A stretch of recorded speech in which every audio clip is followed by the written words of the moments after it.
Cricky, cross-examine. Give it, we back. Give it back. Wish I had some fake spray paint so I could hit the fake tag joint.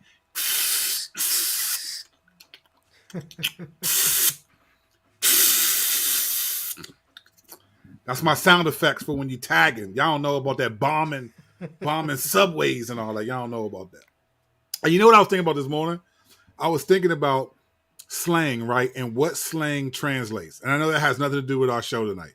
But I was just thinking about what slang translates. Like when you think of slang, and I remember all the slang from like New York City, right? Like I don't know why this came to mind. But when you copy someone, remember what that was called? If you took somebody's style. Biting. Remember that joint? Yeah. Remember when MC Light had that beat by the dope style taker, tell you to your face you ain't nothing but a faker. Yeah, there wasn't no biting. Biting wasn't cool back in the day, man. It wasn't you couldn't bite back then. We're only bugging. Ladies and gentlemen, this cross-examine. We talk rap. We talk life. We talk social media. We talk Christ. We talk everything and got proof. Because we're cross-examining. And you can't handle the truth. You know what I'm saying? That's what I'm talking about. Boy, Brandon be on point. Hey, let me tell you something, man. B Street had, for me, the greatest breakdancing joint of all time. The song B Street was tough. B Street, when they had that break, break dances, what them back was like break. Man, y'all got me ready to lose a little bit of weight in here and break dance. I'm telling you, I'm feeling it. We back to the grill again. The grill again. Back to the grill again. The grill again. What's up? What's up, Josh? That's one of the OG Patreon supporters. He been down with us. He one of the day ones, man. We go back like Moses and manna. So let me tell you. So that's why we going to shout that out and make sure y'all know. So we kept it up there a little longer. But anyway, we are cross-examined. This is season 4. Episode 30. I'm going to say 38. 28. I was at episode 38. That would have been a lot. That's a big Hey, well, what's a good athlete that has 28 as their number? I couldn't think of anybody in the NBA. You know how there's certain numbers? Peterson wasn't the running back from Minnesota. Wasn't he 28? Yeah. Oh.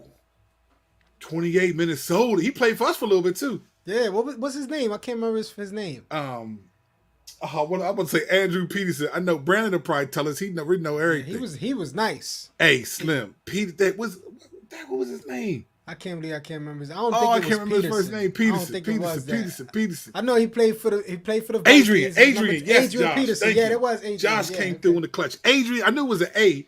I said Andrew, and I was wrong. Adrian Peterson. He was ridiculous. Yeah, he was a problem. He was a problem. But you know what, though? Let's keep it 100. We're going to go back a little. I still haven't seen anybody that had the footwork that Barry Sanders had. Nah. What AP had, Adrian Peterson had speed, and he had power too. Huh? He had power too. He had power, but man, Barry Sanders would be juking dude. Barry Sanders was almost like he had a basketball crossing dudes over. Right. I mean, he was juking dudes like that. That's the type of stuff I love, man. Right. I love it. All right, season 4, episode 28. Since we talking about basketball, we got to slide into it, ladies and gentlemen. We got to slide into it. Warriors, cling, cling, cling. Warriors, come out and play. No, we had to remix it, right? Bad boy. Oh, what they know about that? Just mad like get more butt than ashtrays. So like, hey, we hip hop to the core, you know it, but we got a show for y'all tonight. But we gonna as Beavis, I get on stop. You know what I'm saying? As we proceed to give you what you need.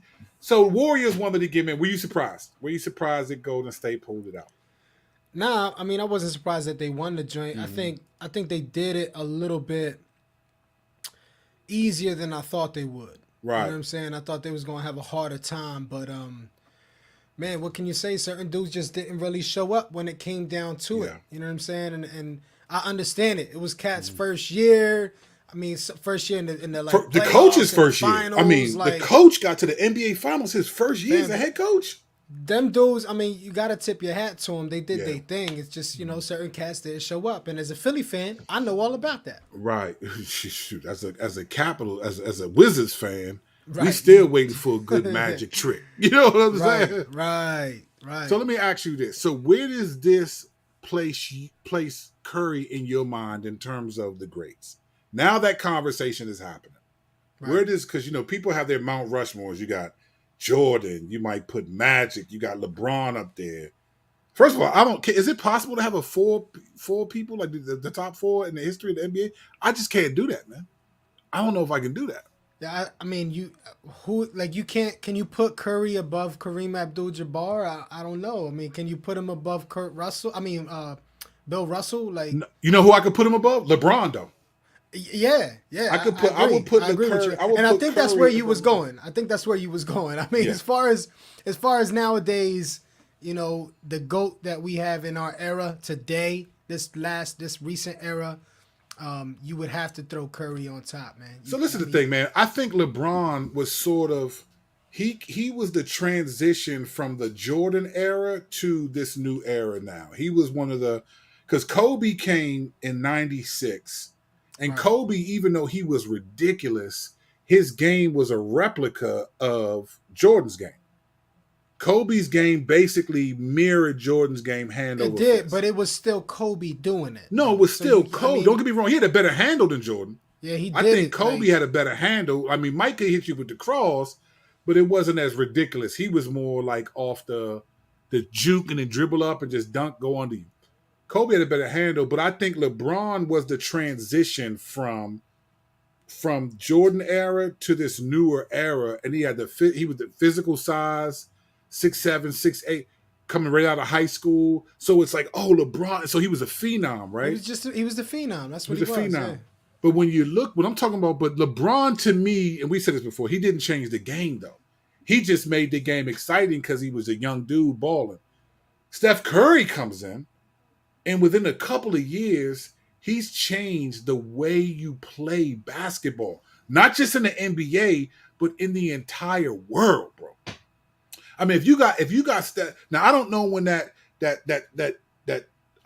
step back pull the three came, like when it really started.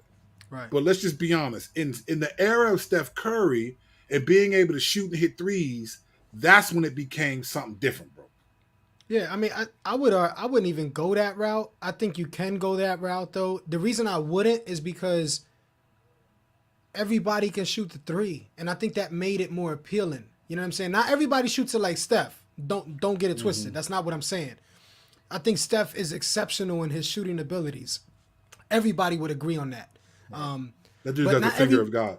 not everybody can dunk like Bron. Not everybody got the physical abilities that LeBron has, but most people can pull up and pop a three, no problem. You know what I'm So saying? let's right. So let's stay with that. Keep that energy, right? So Jordan playing against the Portland Trailblazers hit 6 threes in the first half. That's when you get him jogging down the court like this. Like, I don't know who's gotten into me. I got 6 threes in the first half. That was a big deal.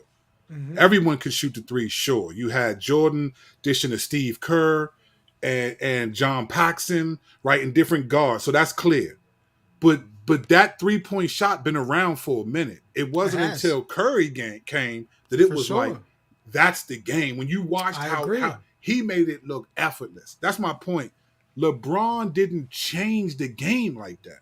He was exciting to watch because he was he was strong and he was a phenom. He did But he something most didn't- people couldn't do. He did what? He did stuff nobody could do, really. I mean, Also win a at championship. his age. Yeah. But again, though, that's so we'll give him credit for that. But like, what to be up there with, like, I'm talking to me, you got to like change the game. Like, there was no like LeBron. I want to be like LeBron. You just respected him. But Curry came in, and shortly after, everybody's shooting threes. Yeah, I mean, Everybody wants listen, to shoot threes. I agree with you.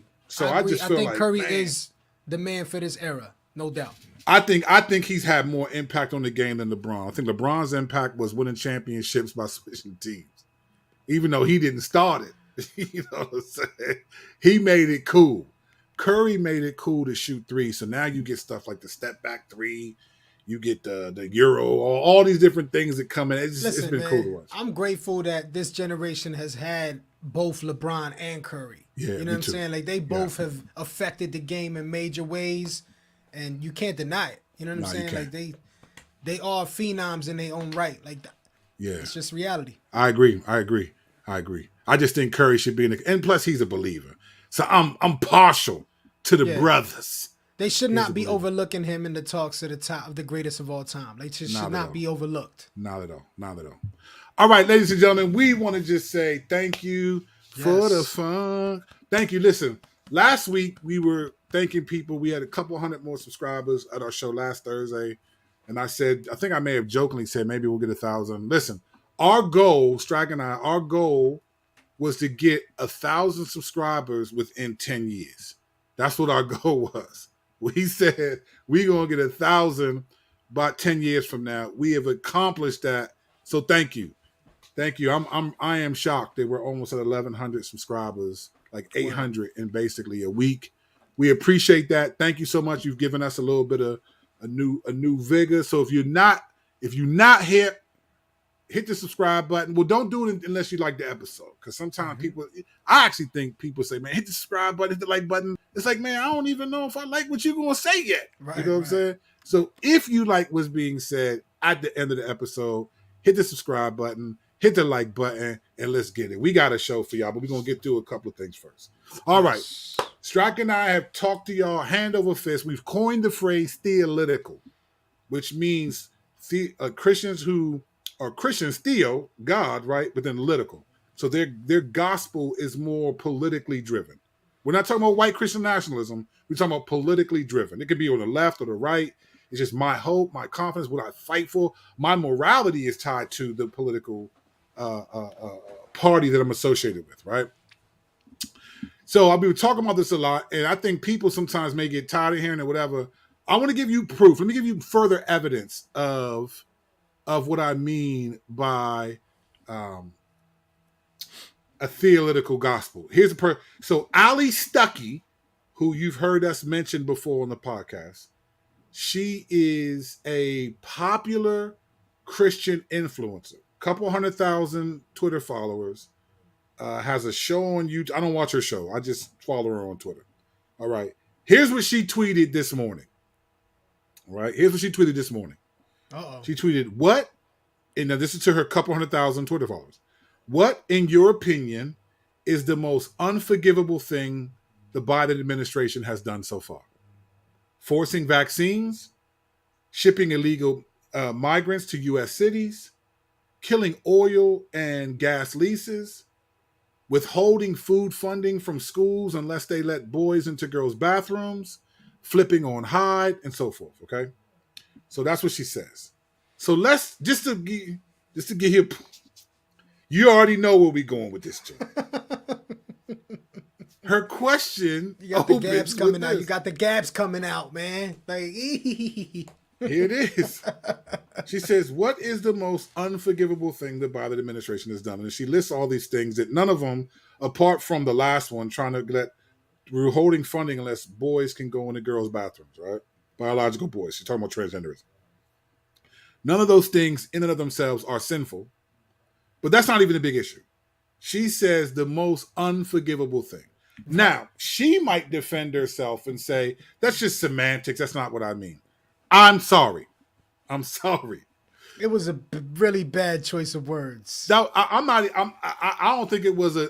Listen, when you have Freudian slips, you have a Freudian slip when you say something, but when you type it and you have to read over. Listen, if you do, you have to read over point. because you Good mess point. up your text a lot, right? That's You're a like, good point. oh man, there are times I've sent a text and didn't feel like reading it over and sent it, and then I looked at it and was like, man, I got to go back in and delete it and redo it because the words were wrong. It's supposed to say is, and it says you got autocorrect, you got just misspellings, careless stuff. So you have to go back, and this is a couple sentences. This is not no one-line tweet. This is like four sentences. You have to go back and actually look at this and make sure that you're saying what you're saying. So I'm sorry. And seeing with the other things that she tweets, you said unforgivable as a one who promotes and touts her Christianity and is the self-proclaimed more conservative than conservatives. Words matter. she just got big up the last episode. Like you was big up in her for. Hey, listen, but we call a spade though. We call a spade a spade. I hear If you. you do, we call it fair. If you say something right, we bang with it. But when you're wrong, you're wrong. Let me tell you why this is problematic, and you already know why. If you're a Christian, you already know why this is problematic. But let me just make sure that you know why this is problematic. You're a Christian influencer, a couple 100,000 people. Most of your posts are complaining about the left. So you've already created this dynamic that the main problems in the country are the left. Mind you, brothers and sisters, if you say the problem is the left, then what's the solution? The right. It's the right. Are there no problems on the right? If you're on the right, on the left, you say the problems are the right, then what's the solution? The left. The solution is always Jesus. Amen. And we figure that out. But here's what Jesus says about forgiveness in Matthew 6. For if you forgive others their offenses, your heavenly Father will forgive you as well. But if you don't forgive others, your Father will not forgive your offenses. This is why I get concerned for my fellow theological brothers and sisters, because you get so offended at what's happening that now you're using language that's seriously unbiblical. And I'm sorry. In a gracious way, we could say she probably didn't mean that. But unforgivable is a word that you don't just use all the time, fam. You know, Christians, our foundation is forgiveness. It's a trigger. When you hear forgiveness, you know what that means. Unforgivable. Right. It was a bad choice of words, man. It was a terrible choice of words. But now here's the thing. This is the last thing I'm going to say about that, because that's not what our show is about. If Jesus is right, and out of the overflow of the heart, the mouth speaks, then that has to translate to what we type. Yeah. So I'm sorry. Bad choice of words is gracious. That's gracious. You know, that mindset, that theological mindset will have you saying things like this and not realizing the contradictions biblically 100%. With what you're saying. Because in your mind, again, you're presenting a biblical perspective here. 100%. All right. So I this may come as a surprise to some people. We talked about this. This may come as a surprise to some people, but I've been in ministry. So on July 1st, I will have been a pastor for 14 years. 2 weeks ago, I went to my friend's church. My buddy who kind of trained me in ministry planted a church 12 years ago. And I went there in support of him 2 weeks ago on June 5th as he preached his last sermon. He was stepping down, sort of retiring as the lead pastor from that church. And I was affected by that. In fact, when we went to the party at his house afterwards, I told him, I said, man, I'm one of the last of the Mohicans, like of the guys that he discipled and we all kind of came up together in ministry. I said, I think I'm one of the last of them because other guys are not in ministry. They're not pastors anymore. Some of them are not even believers anymore, which is ironic to me. But after meditating on it, talking to my wife and thinking about it, I just feel like it's time for me as well to step down and transition. But I prayed to the Lord that he would direct me on like what I'm supposed to do, because I don't want to do this and not be able to provide for my family. And this morning, I felt like I heard clearly from the Lord. And so I wanted to, I'm telling my church this on Sunday, but I wanted you all to know first, I'm stepping down from ministry to do this. There's an article in The Guardian that is entitled, Why Liberal White Women Pay a Lot of Money to Learn Over Dinner How They Are Racist. How they're racist. It's lucrative. A picture. It's lucrative. Let me explain why. It says a growing number of women are paying to confront their privilege and racism at dinners that cost $2,500 a pop. Slim. I'm stepping down from ministry. I'm gonna try to convince Strack, because he has the restaurant, that let's make some privileged meals. And I'm gonna sit down and explain to these liberal white women for $25 a session why they're racist. I've been trying to figure out how to make Flores more exclusive. So it sounds like you might have an idea here. I mean, bro, $2,500 to bank. sit down and live. I can tell white people why they racist all day, even if it isn't true. I It's just easy. That's find a easy way to money. connect with you. Easy I mean, money. when you use the term like privilege, that's like a one size fits all joint. Right. Because you just you privileged. And it's like, well, you're right. I didn't go through the things you went through and didn't worry about the thing. At $2,500 a pop, oh, I'm done preaching. That's it. I can do a talk. I can do I can do 3 talks a month and be right. That's just Listen, 3 talks a month. itching ears accumulate those that will scratch them ears. Listen, man. But for $2,500, That's a lot of shit, I'm gonna itching. have an itchy tongue, man. I'm That's a lot of dipping. itching, bro. I'm so, this is crazy. I gotta get. You know what though? Now, people will mock this and call it woke and all of it, and that could all be true. One thing I will say, though, I will say this. For the first time in American history, white people are leaning forward to understand where they may have contributed to some of the problems in society today as it relates to black and white race relations. Like, I at least appreciate that. I think this is stupid, and I think it's unnecessary. But listen, in a capitalistic society, if you're gonna pay me $2,500 over a plate of food to tell you why you racist, if I don't step down from ministry and do that full time, I'm gonna at least get a part-time job. All I gotta do is just do 1 talk a month. So white women, please holler at me. I know I got a but my mother is still alive and cooks well. We will provide the food, we will eat good, and for $2,500, I will tell you why you It racist sounds and like why you're somebody figured privileged. out how to get reparations without government backing. That's Slim, what it how to sounds get like. reparations and eat good while you're doing it. For You know sure. what I'm saying? This is I just think this is fat. When I saw this, I thought, you gotta be kidding me. You know how people like some of these girls are seeing, looking at how much money people are making on OnlyFans and being like, why not? Why should I get an OnlyFans account? You know, these Right. people are making millions of dollars on OnlyFans. When I saw this, I thought, you know what, man? I think I'm ready to step down from the ministry and I'm trying to get some meals together. Should I get DoorDash? I'll pay for the DoorDash and just take it out of the 2,500. It's ridiculous to me, man. That's the headline. Why liberal white women pay a lot of money to learn over dinner how they're racist. That's crazy to me. $2,500. And Florida got $2,500 of good food worth of food.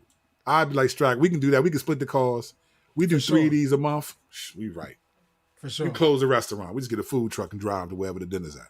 I'm with it. I'm with it. I'm with it. All right, ladies and gentlemen. I was just joking. I'm not stepping down. So if you're in my church, hopefully you know I was just playing. I'm not stepping down. If I am, it ain't going to be for that. But I'd rather step down for that than for a moral issue, disqualify myself. All right, let's talk about something serious. We haven't really talked about this.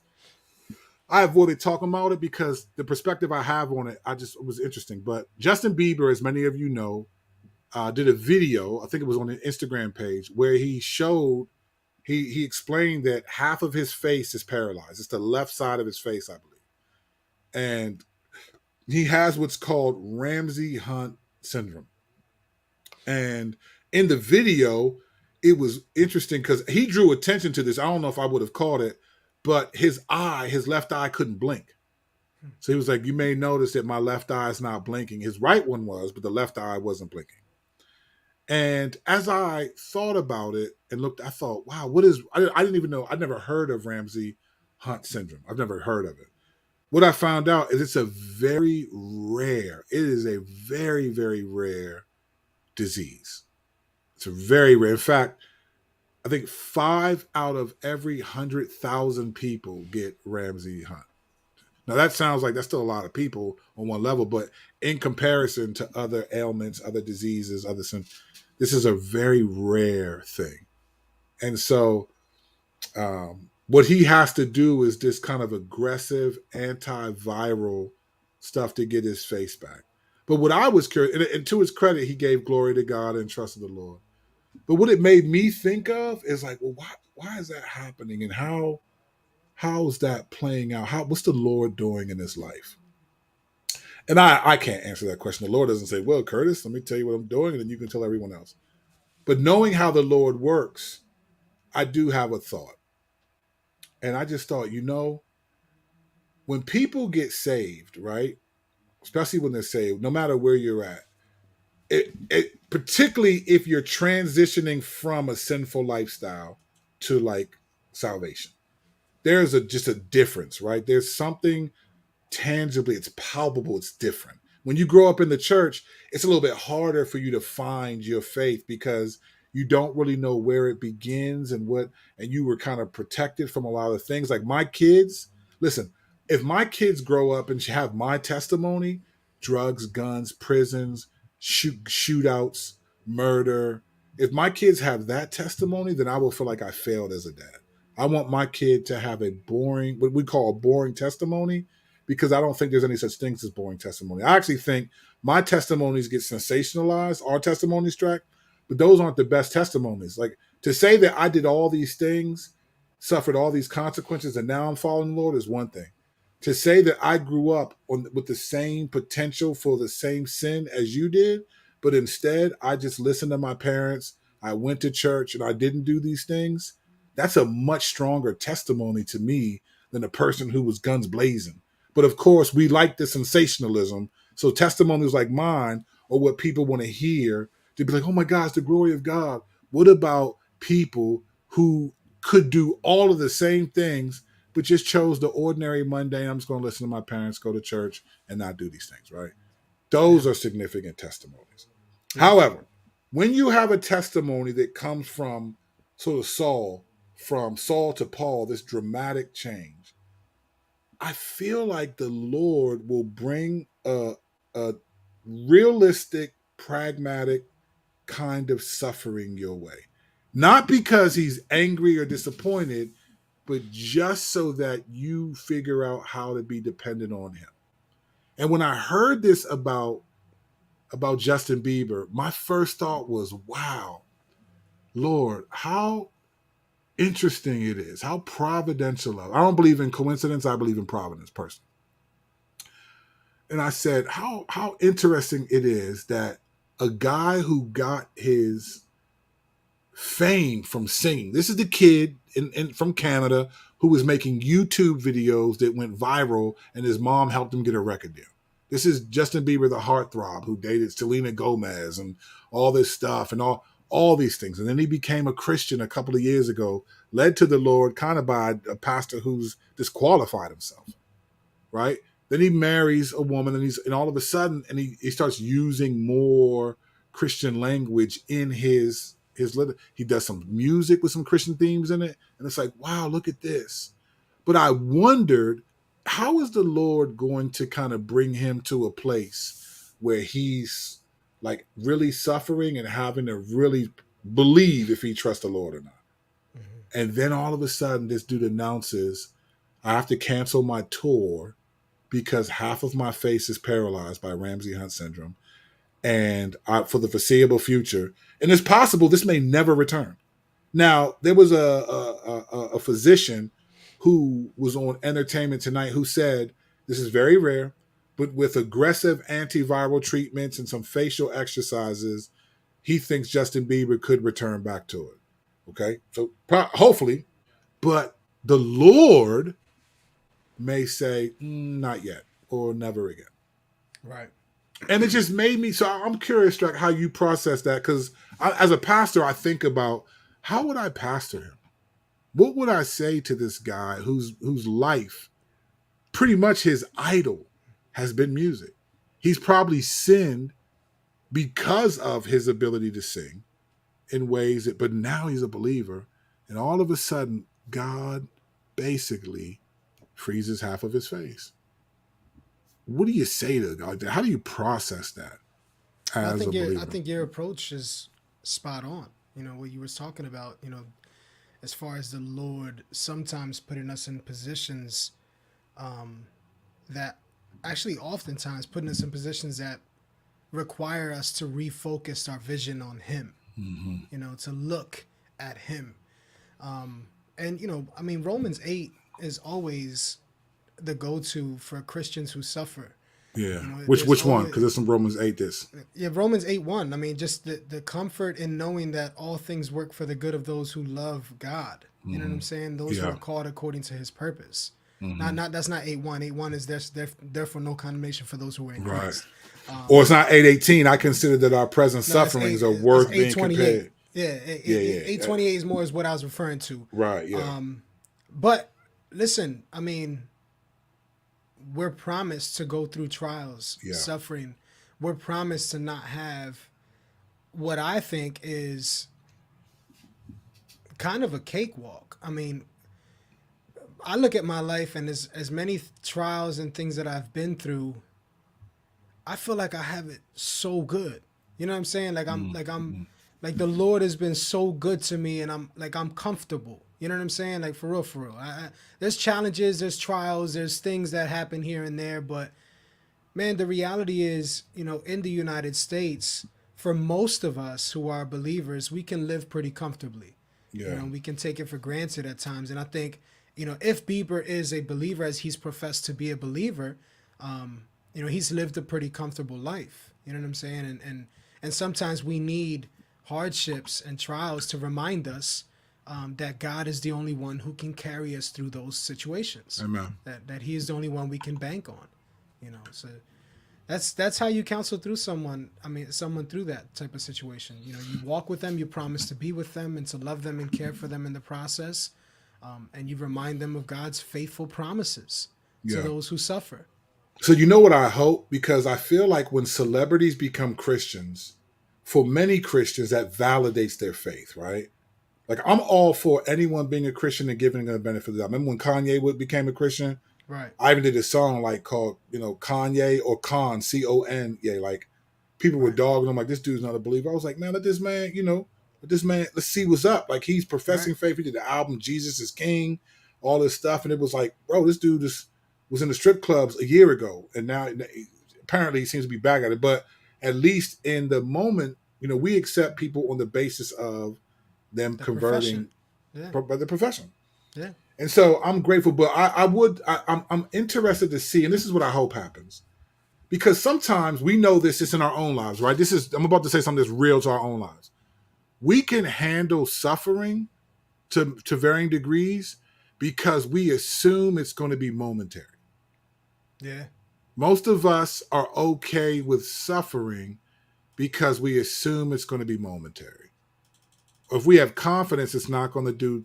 Like if you get when COVID was first popping and you got COVID and you didn't know if you was going, if you knew, oh, you're not going to die from this. This is just, no one would have been worried about it at all because you knew that whatever suffering you experienced was going to come to an end. And I think a lot of times as Christians, we embrace what the suffering that we get because we assume that we're going to get over it. It's going to last. It's not going to last. What I hope happens, because Justin Bieber right now is talking with faith, and I hope that it's genuine. But I hope he's not thinking that, oh, I'll be back on tour in a month or two. Because if he's not, and this is like, whoa, this thing looks like it may never go away. Everything, because think about who he is, not only just singing, but most of his fame comes from the way he looks.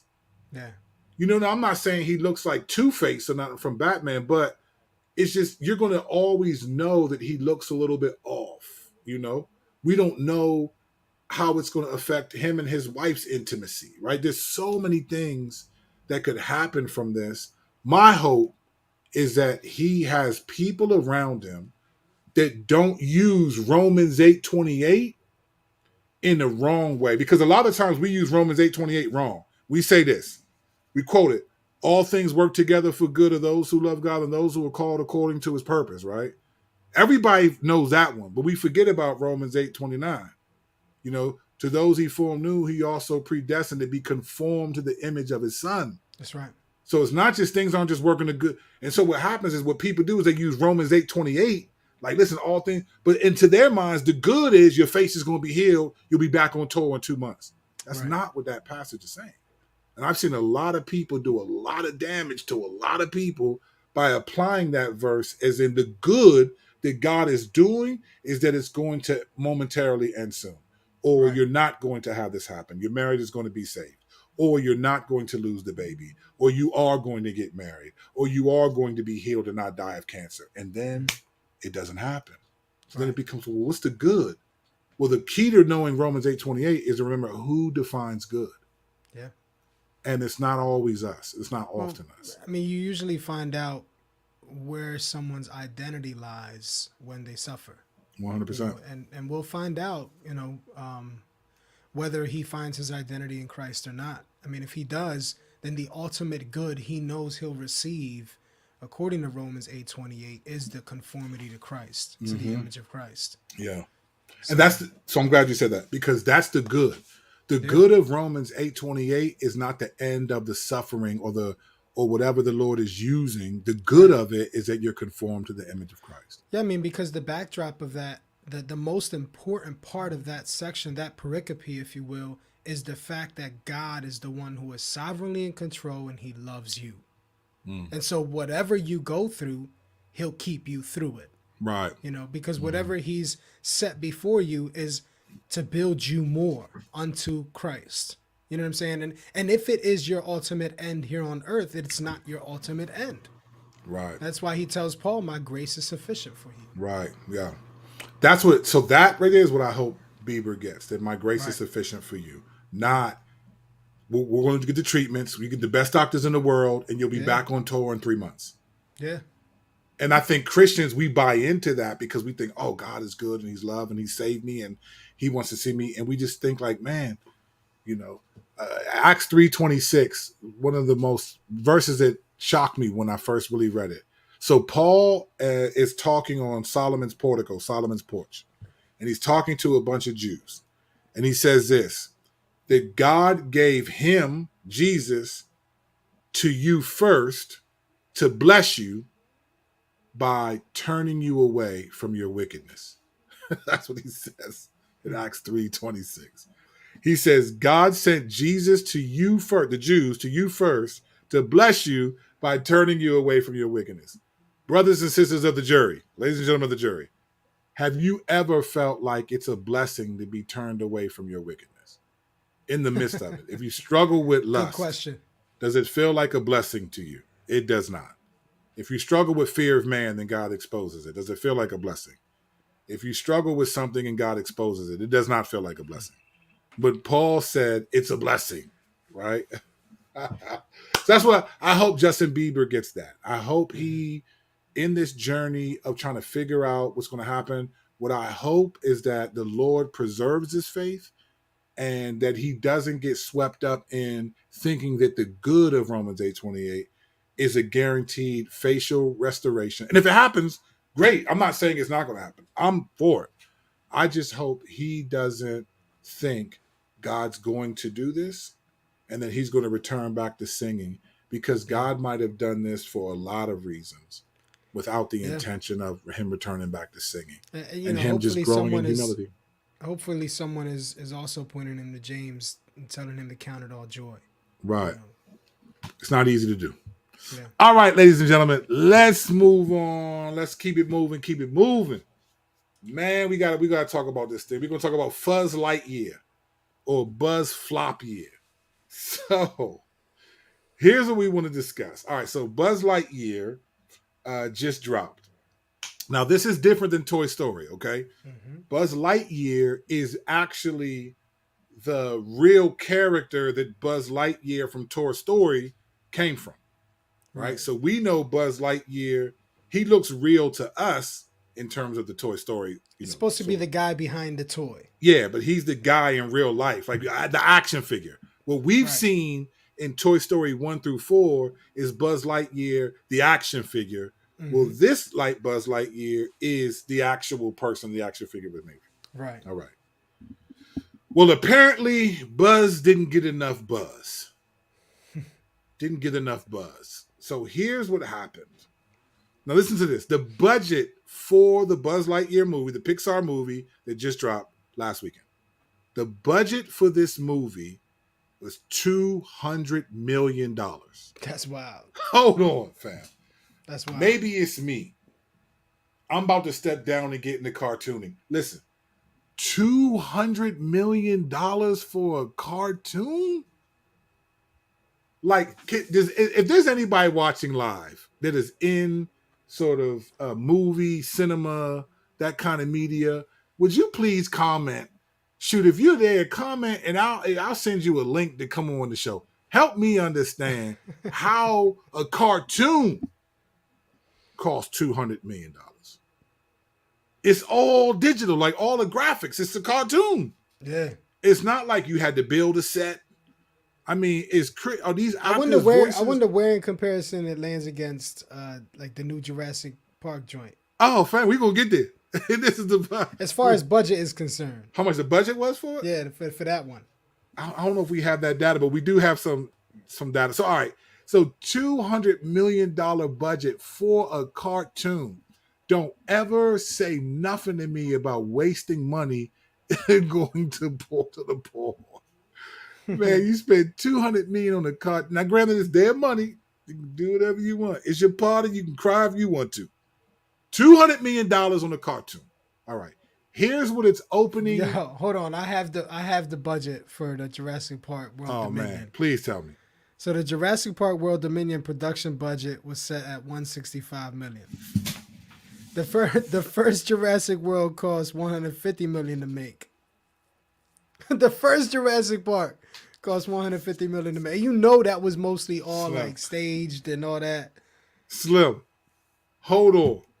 Wow. So this is, please make sure you're reading this right, Strack.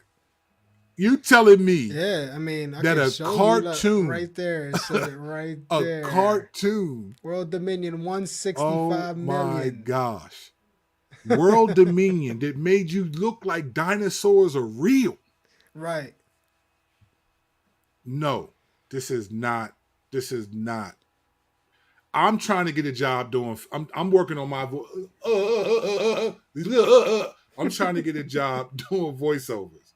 I want to be Buzz Blackyear, his cousin from the hood. I want to be like, hey, fam, what you doing, fam? You know you can't. I'm $200 million. $200 million. Kids in Africa don't even eat, and you got $200 million.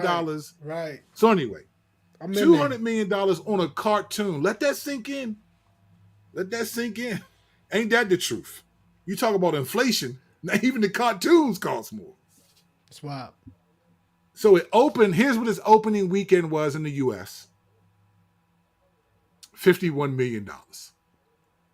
Mwah, mwah, mwah. The parachute in comparison opened. to 200 million, I'm just saying. Now, 51 million, and in the U.S. domestic, 34.6 million overseas for a total of $85.6 million. Right? It was estimated to open in the U.S. at 70 to 80 million first week. So they're considering this a failure, and being as though Toy Story 3 opening weekend was $110 million in the U.S. alone. Opening weekend, Toy Story 3. Toy Story 4 was $124 million on its own. Buzz Lightyear is $51 million. To put this in further perspective, Buzz Lightyear came in second behind Jurassic World Dominion. Second week. It's second week.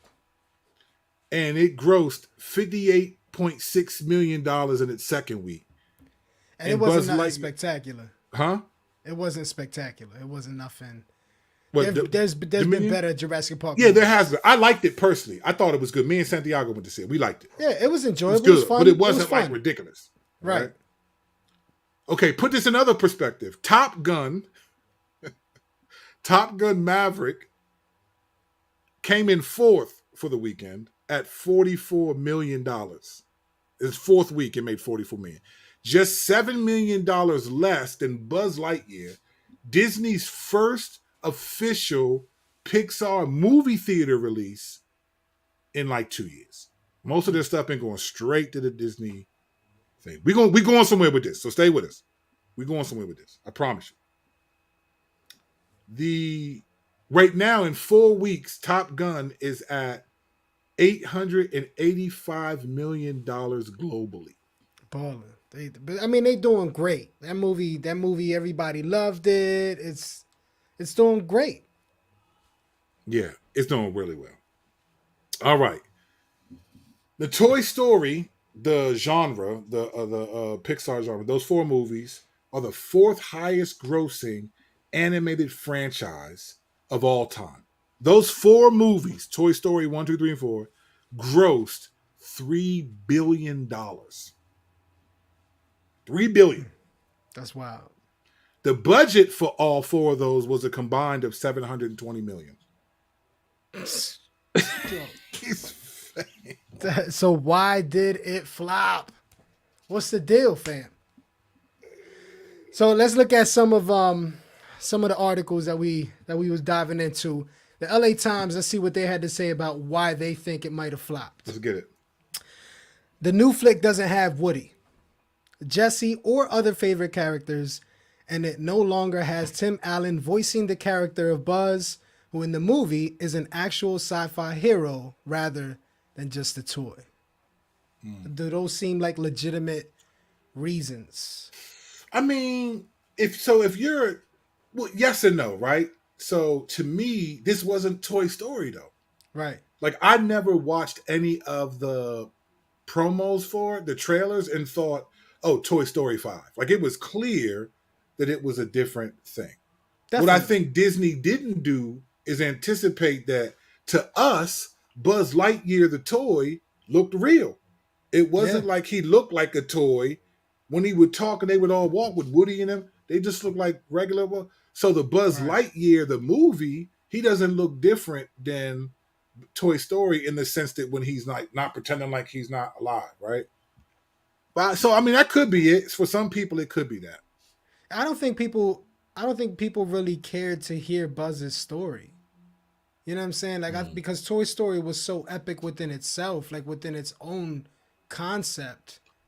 That I don't think people really cared to hear about what happened and how Buzz Lightyear became a toy.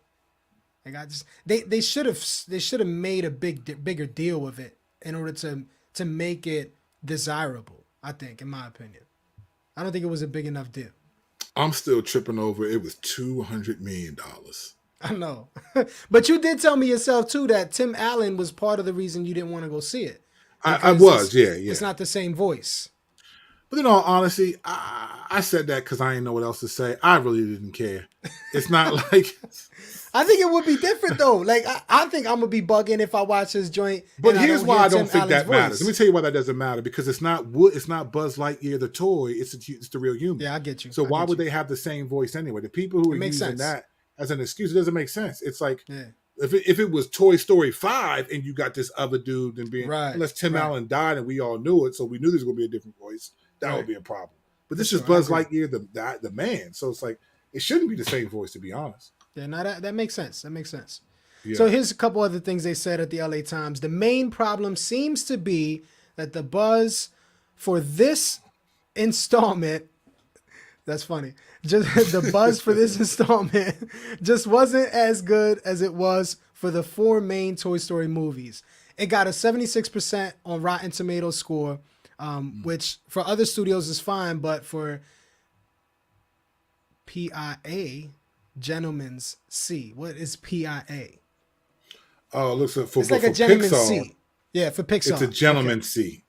So for Pixar, it's a gentleman's C. Is that? I mean, 76 is not that bad on Rotten Tomatoes, though. But like they're saying, for Pixar, though, them joints be sky high, though. Got you. Maybe 98, like if I see 76 on the Rotten Tomatoes, I'll watch it. I'm gonna watch that joint. Yeah. I'm so if you do trust Rotten Tomatoes, what's your standard?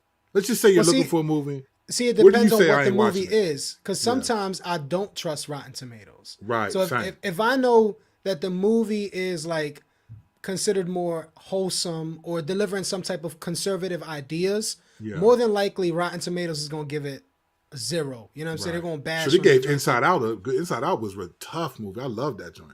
Yeah, it's one of my favorite Pixar joints of all time. And they gave it a bad. No, score? They gave it a good. They gave it a good. Okay, rating. They gave it a good score. Yeah, so sometimes they right on point, man. I mean, for the most part, when they say a movie is dope, the only thing is I have to. If they say a movie is like 80% or even 76%, I'm usually looking for the agenda in the movie. Right. If there's probably going to be something that's going to drop heavy, and sometimes they're hidden, sometimes they're not.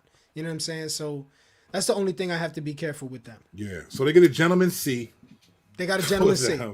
Yep. Right. So the movie simply, this is something else they said, the movie simply didn't display or didn't play as well with audiences as the typical family movie. As is often the case, dissecting why a movie underperformed is not terribly complicated. Sometimes films just don't connect the way no matter what familiar faces are in the cockpit. And that's real. I think that's real. Yeah. I think, but it's interesting that these are the reasons that LA LA Times gave. Times. Yep. Yeah, I'd be interested to see how other people are Well, we processing it. got Screen Rant right here. Okay. Screen Rant says it seems that this new approach may actually be behind the movie's relative failure to impress. Removing Buzz from his familiar surroundings, as well as updating and replacing key aspects of the character, seems to take potential viewers off. Mm. So, I guess that's what they're saying. I mean, the surroundings, familiar surroundings, all of that, just kind of takes it off. It does. I mean, it does, but it is a different film. It's a completely different film. So is it people just like the imagination to be able to imagine Buzz Lightyear without Woody and all these other people, like the other characters that are used to see it? Again, I think the concept of Toy Story was so. Well, we it was could relate to amazing. Toy Story, right? We've Yeah, I mean, all had toys right. that we loved and then eventually outgrew them. Or And to not imagine even them that. having We've all had toys that we wish could have came to life, or even we pretended Right, like they yeah, did come to it's true. life. You know what I'm saying? With GI Joes, I'd be fighting them in their little tournaments. Right, Like Transformers. you pretended like they had a life of their own, and even to a certain degree, for like people who have issues with like, you know, detachment issues. Right. Like you have toys that stuck with you from young age, and you had to let go of, like that aspect that they brought into Toy Story. All those things made it dope. real relatable. Yeah. So to try to do something else attached to the same concept is kind of hard. You know what I'm saying? Like to make it that epic. Yeah, well said. So there's something else that they said over at Screen Rant. Unlike the critically acclaimed and almost universally adored Toy Story series, Lightyear has received a decidedly lukewarm response. The movie currently holds a 76% positive rating on Renew aggregator Rotten Tomatoes, comfortably the lowest in the franchise. Although its RT audience score is slightly higher, its IMDb rating sits at a mediocre 5.3. That's pretty low, actually. That's pretty low, actually. Yep. Indicating an unfavorable audience reaction. This reception, coupled with the movie's, let me see, I gotta slide this over a little bit. That's my issue. Coupled with the movie's inherent issues as an idiosyncratic sequel, could explain why Lightyear has so far underperformed at the box office. Mm-hmm. So here's what I think. I don't think those are the reasons why. I think these publications are probably avoiding the hot button issue. That's what I think. I think they're avoiding the issue, which is what we're going to talk about tonight. Yeah, because it's not favorable. It's not it doesn't look well. Yeah, I think they're avoiding. Like Daily Mail has a different perspective. I think Daily Mail nails what I think a lot of the issue is. So I'll just say this on the front end. I think a lot of the issue, it wasn't. So they talk about a lesbian kiss in the movie. There's two characters that are starting a family, and they have a kiss in the movie. Of course, a lot of Christians were upset about that. Mm-hmm. But what people don't realize is it's not about that there was a lesbian kiss in the movie. We've seen that kind of stuff for movies for decades. Mm-hmm. The problem that people are reacting to, primarily Christian, but I think even non-Christians are reacting to tired of feeling like they have to approve and make way for the LGBT community in this way. Right. And this is what a lot of people, this is what the LGBT community doesn't always seem to grasp, is you're not more important than everyone else, that all of us need to submit, be an ally, approve of your lifestyle, never say anything about it, and support every time we see it take place. Like, what I don't think they realize is America is a selfish country. And I don't mean that we don't do things for other countries and we don't serve, but we are human nature. Why did Jesus say, love your neighbor as you love yourself? Why? Because you already love yourself. That's right. It's a given that you love yourself. When Oprah was like, you got to love yourself and forgive yourself. Nah, you got to accept the love and accept the forgiveness of God. But we already love ourselves and we forgive ourselves, which is why we get over things quickly.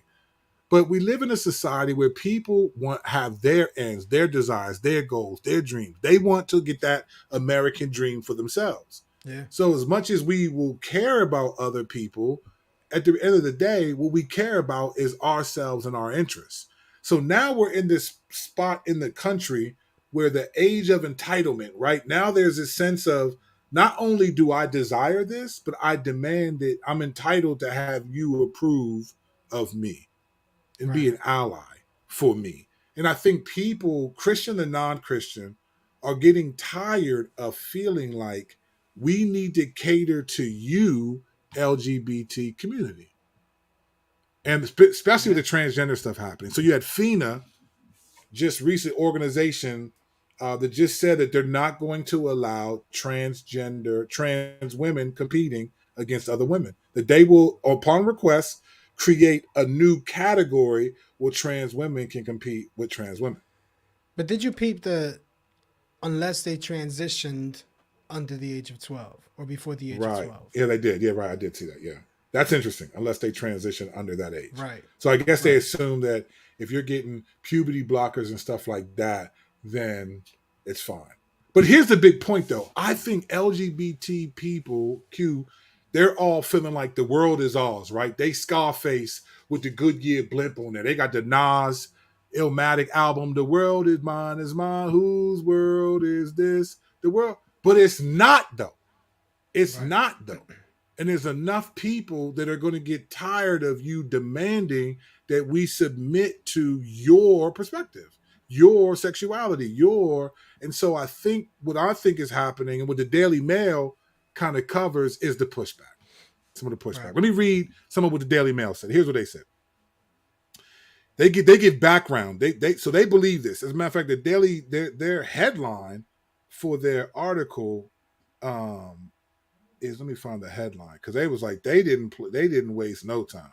Here's the headline for the article: Disney's Lightyear flops an opening weekend that saw it fail to topple Jurassic Park at the box office after controversy over lesbian kiss and decision to axe conservative star Tim Allen as the voice of Buzz. I think they're wrong on that. I think that's just people looking for something because it's a different movie. He's how can he be the same character in real life and the doll? Unless they try to imitate the voices when you pull it. I guess if you're going to say that, right? So Daily Mail has they say it's over a lesbian kiss. That's what they say, and they developed this theme. And here's what they say: the disappointing start came after controversy over Disney's decision to include a brief kiss between the lesbian couple in the movie and to replace conservative star Tim Allen with Chris Evans as the voice of Buzz Lightyear. Buzz Lightyear opened in 4,255 locations domestically and in 43 markets overseas, but 14 Muslim majority nations banned the movie from playing in their cinemas because Disney included a lesbian kiss. The United Arab Emirates, a Muslim-led nation that criminalizes homosexuality, became the first nation to ban the movie from cinemas in response to the same-sex scene. Malaysia's Film Censorship Board said it approved the movie with parental guidance for those under 13 on the condition that scenes and dialogue found to contain elements promoting the LGBT lifestyle that violated the guidelines were cut and muted. But Disney apparently did not agree to the conditions and decided instead to cancel the screening. And the board said, adding that it would not compromise on LGBTQ scenes. Right? So here's what they're saying. This is the reality for what's happening. And there was a bill that and what's I don't know if how many of you remember this, but when in Florida when Ron DeSantis kind of had the "Don't Say Gay" bill, which was basically a bill that said adult teachers, shouldn't be coming out and explaining their sexuality to kids, particularly in elementary school. Right. It's just like I approve this message, right? Right. Um, and LGBT community got offended, and so this is where Mm-hmm. you get that leftist agenda and all this stuff. Right? Did you see that happen? All right. So with that, you get banned from certain countries, and you get banned. It doesn't do well in the box office. Christians are obviously celebrating this reality because they're particularly if you're conservative on the conservative side. There's been a push for uh, going after Disney in particular for its indoctrination of children with LGBTQ values and so forth. So the question then is, should Christians boycott anti-Christian brands? Is that what should happen? Should Christians boycott anti-Christian brands? Is that biblical to do that? Is it biblical for a believer to boycott anti-Christian brands? Well, it's certainly within our rights to do so, right? It's certainly within our rights to say, this is my money and I'm not going to spend it here. But let me tell you why this issue is challenging, more challenging than believers give it credit for. One was this. When all of the Chris Rufo released this leaked sort of video file of a gay LGBT, she was a lesbian who worked in the upper echelon of Disney, released a memo that basically they were going to promote an LGBT agenda. And she said she was pushing things in, and then LGBT didn't push back against it. Okay. That got leaked, and then everyone started freaking out. You need to cancel your Disney subscription. Don't go to the theme parks, all of this stuff. They're groomer. That's when groomers really started popping. That's when the term groomer, or at least on Twitter to me, that's when groomer started really coming out of nowhere. It was popping. Groomer this, groomer that, groomer. And so they were offended at Ron DeSantis' thing, right? Okay. Well, shortly after that, a very popular SBC pastor, Tom Buck, this guy goes back and forth with a lot of people on Twitter. Tom Buck would have been one of those people who was like, you got to boycott Disney. You can't. Almost to the point where you're not a Christian if you support Disney. They're groomers. They're after our children. Okay. Shortly after all of that, Tom Buck put up a post on his Twitter feed asking people to give through, I think it was GoFundMe, money towards his son's honeymoon so that his daughter-in-law could go to Disney World because she's never been there. And I quote in his tweet, anticipating what people would say about that, he was like, I know. He got drugged through the mud on Twitter. Rightly so. You just told people they're not even Christians if they support Disney. And now how tacky is it to ask on your social media feed for money for your, don't you got money, fam? All that.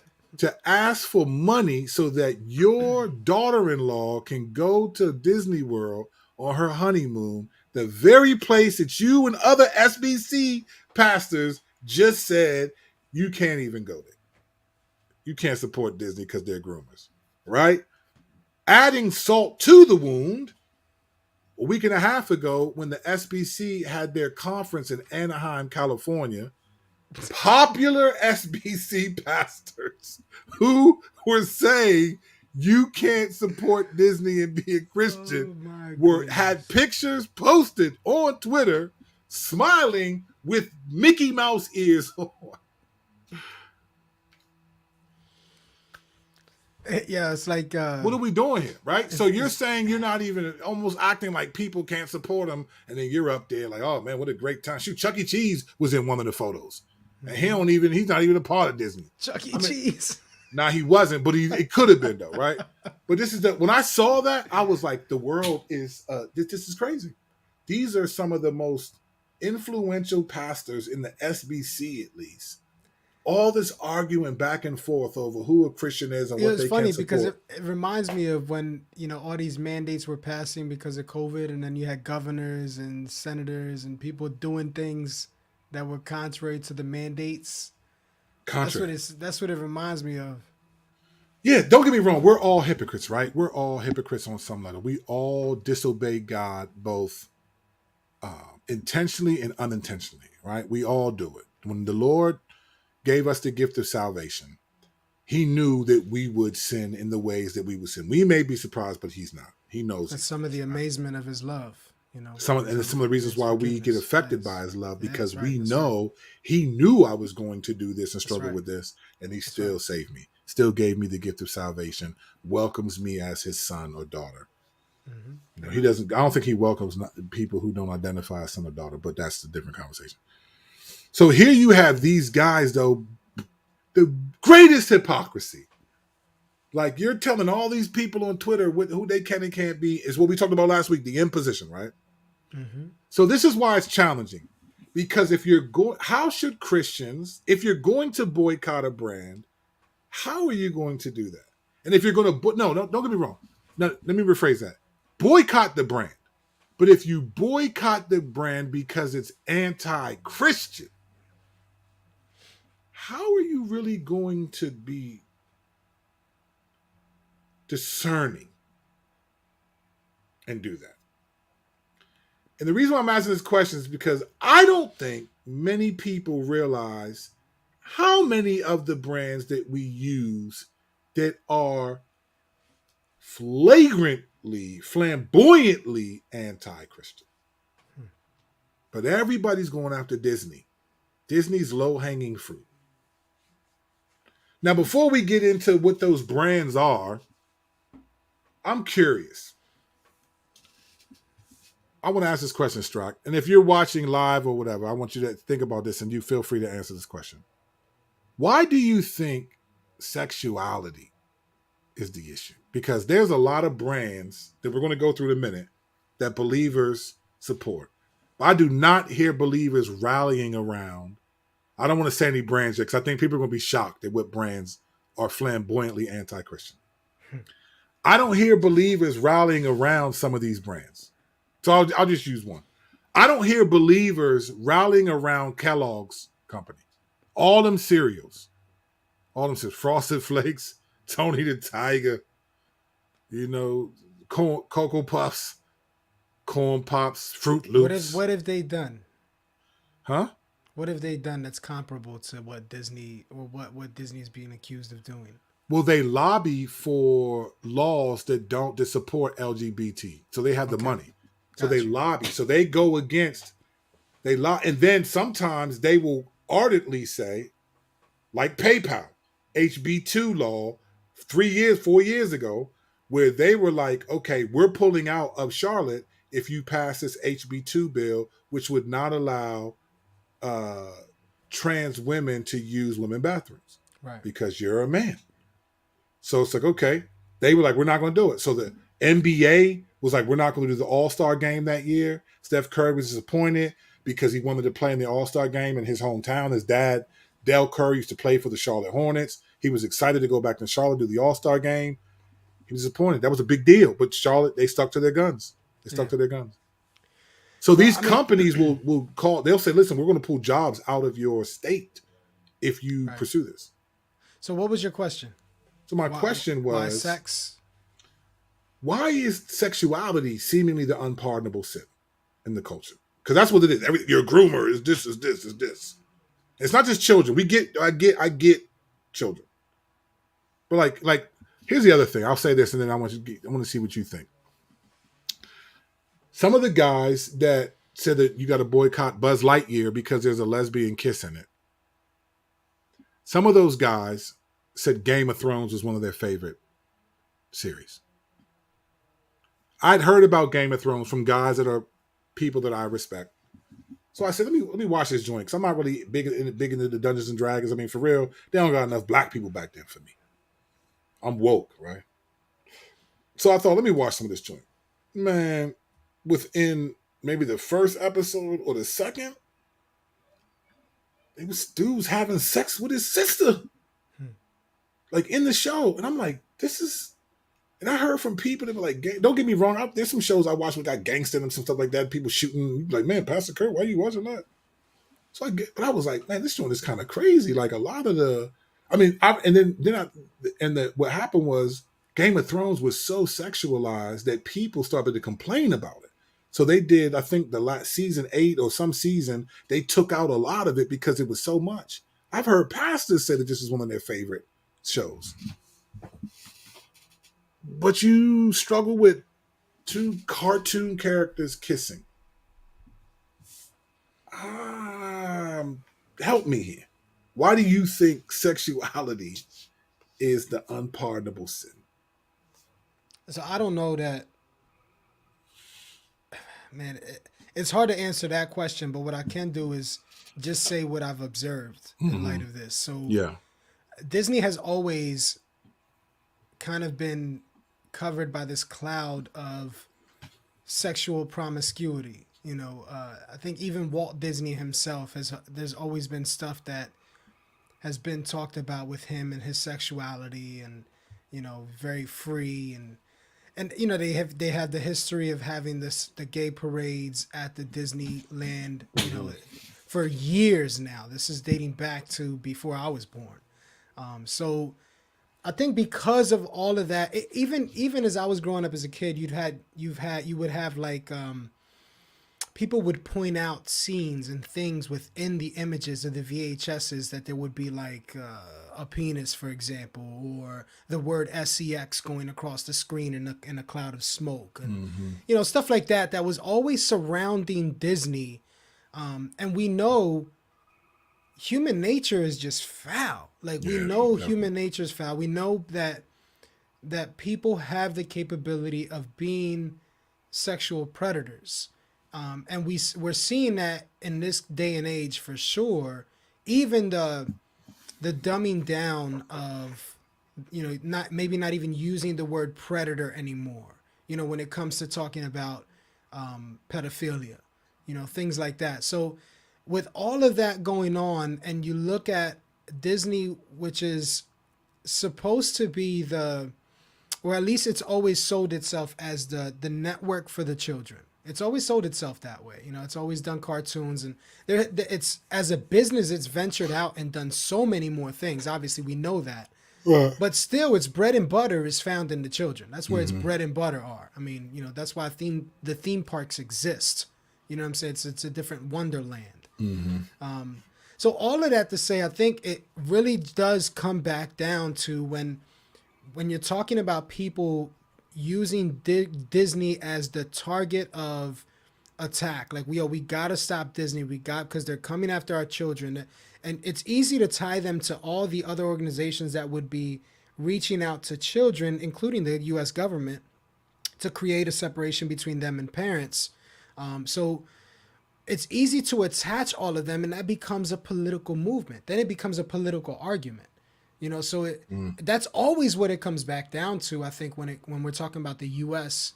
and you're talking about such a strong movement. I'm not saying that that's the way it is across the board for every parent. Obviously, there's the parents out there that are legitimately concerned with what their children are watching, and they're upset that they're no longer able to go to Disney anymore because they're convicted. I get it.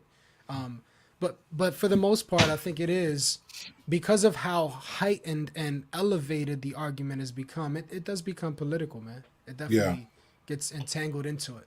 Well, no, everything is political at this point. And let's just be clear. Like I remember Elvis Presley, they were like freaking out because he was gyrating when he would do his little his dances, right? So this idea of sex and culture and children having exposure to it, I mean, has is long overdue. I mean, you got MTV in the '80s. You'd watch all the videos and Right, all of that stuff, and it was rock music, and then rap music became sensual, and then all this stuff, right? So kids have been exposed to it all this time, right? All of right, it. And there's all these different things. So in that regard, I totally get it.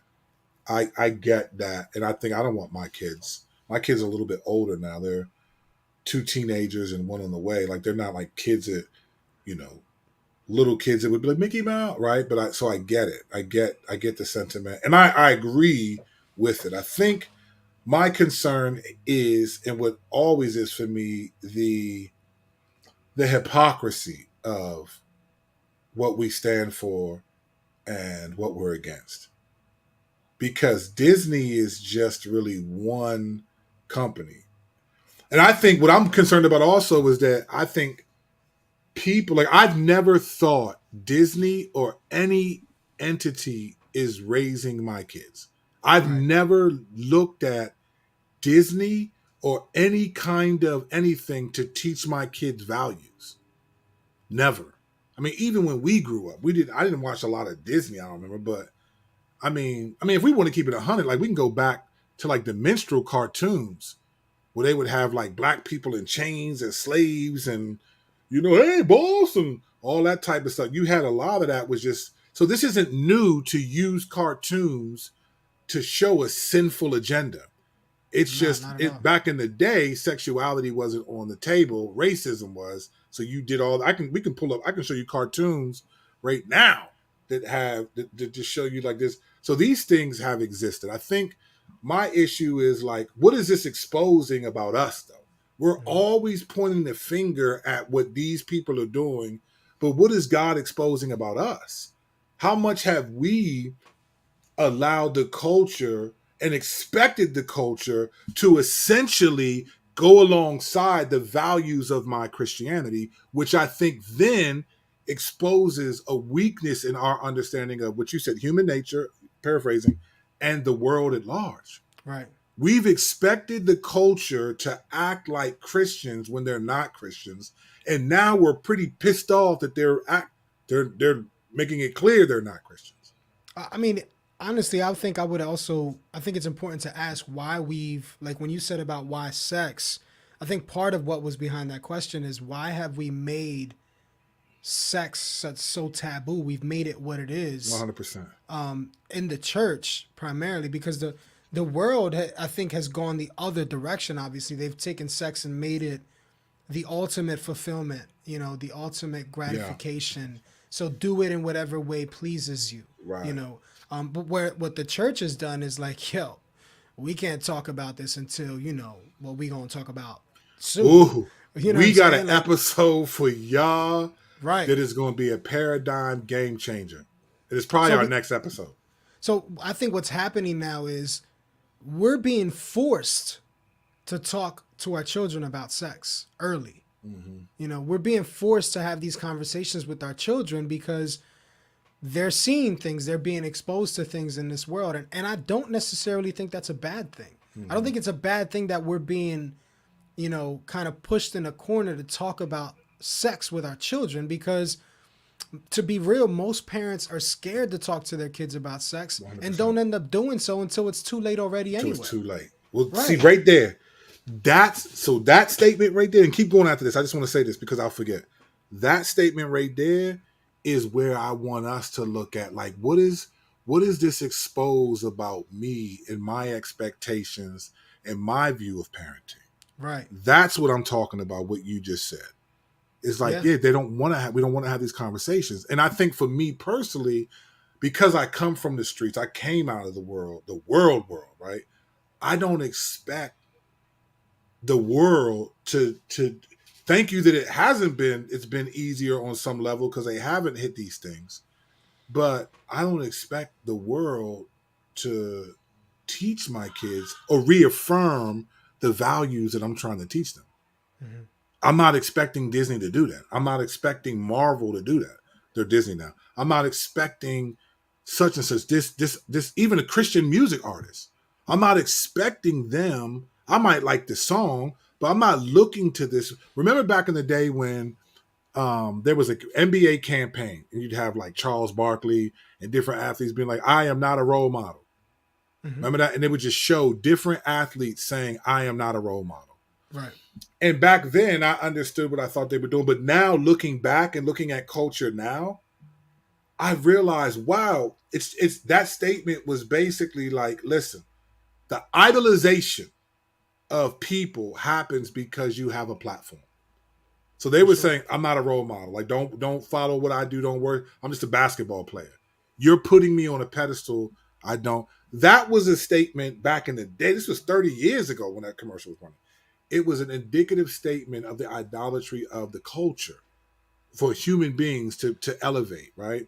And so I think the church largely felt like the world should reaffirm Christian values, maybe believing we're a Christian nation with no credible historical data for that, but has expected the world to, in one sense, hey, you can do your thing, but just remember the children and it's like, no, now you got dudes running up in. Did you hear this? That the police of Uvalde that they didn't need a key, that they had everything they needed, but they were just too scared to go in. Have you heard that? Yeah. And they waited over an hour now. Now it's Over over an an hour. hour. Yeah. You let these kids die Yeah. for no reason at all. Like you weren't. It was. There's this expectation that people that are not Christians are going to respect our Christianity and be like, hey, we protect the children, but there's no one's thinking that way anymore. Nah. I mean, you can't think that way You because if you can't. And that's what I if feel you like in this day and age. Like, why are you shocked that Disney is having a lesbian kiss in this right, day and age? And in all honesty, I don't support it at all. So let me just be clear, because sometimes people who know this, they know where I'm at. I'm not with it. But here's the thing, though: if you're a constitutionalist, why does the LGBT community not get the same rights applied to them as everyone else according to the Constitution? That's the dilemma that we find ourselves in. mm-hmm. The Constitution doesn't exclude people's sexuality. So even though I don't support, I'm not an ally. I'm a biblical, I'm a Bible man.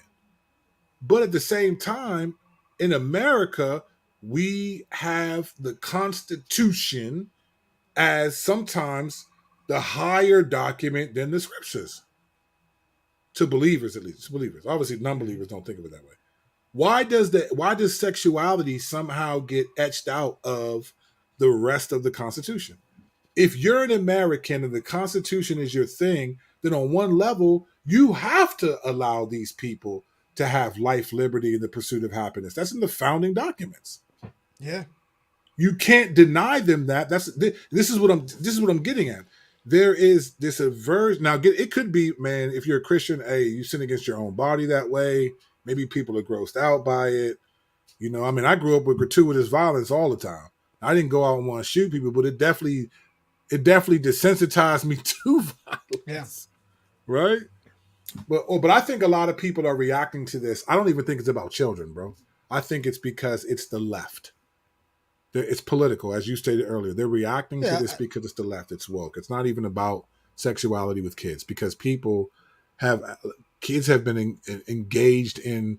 I mean, I was way ahead of my children when I grew up for where they're at. I was way ahead of them. Right, that's what I'm saying. So but that happened in spite of relationship with your parents. Mm-hmm.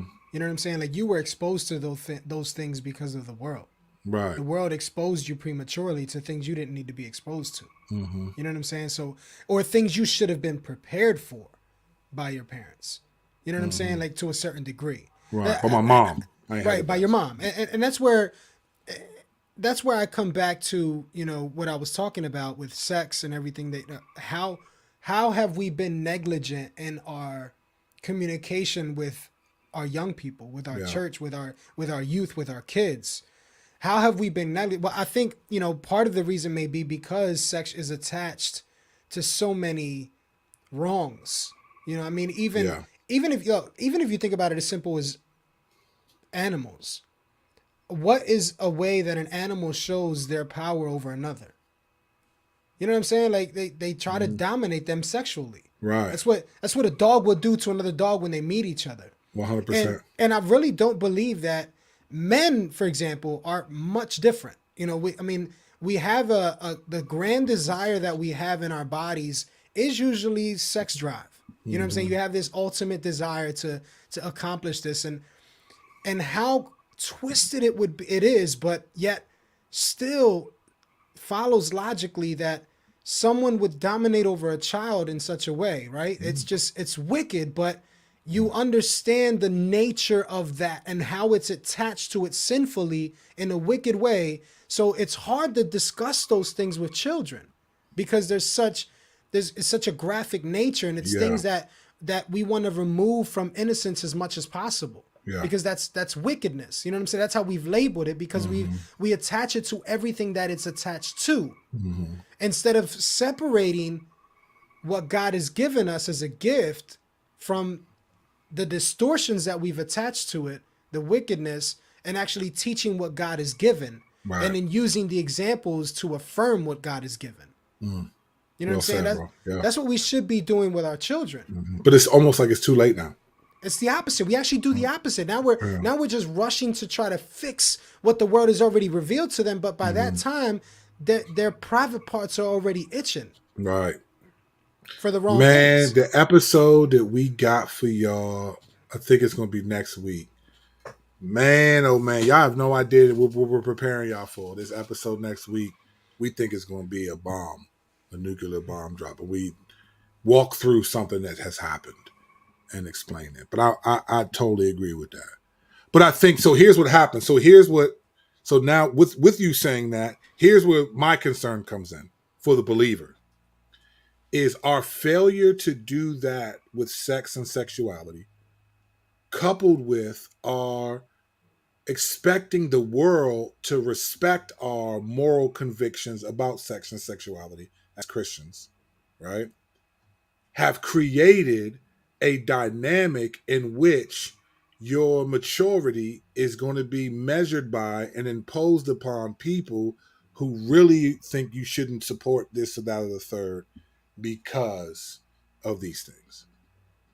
Because like, how could you? So he's got how could you can't support Disney? You can't and be a Christian. It's like what? Like, oh, and then they're at some of them are at Disneyland, right? But there's a lot of people who didn't go and who will not go and who will almost be like, you still have a Disney account, almost shocked like you're not. And this is the theological nature, the tractor beam of this being an issue that you must care about this in the same way that I do.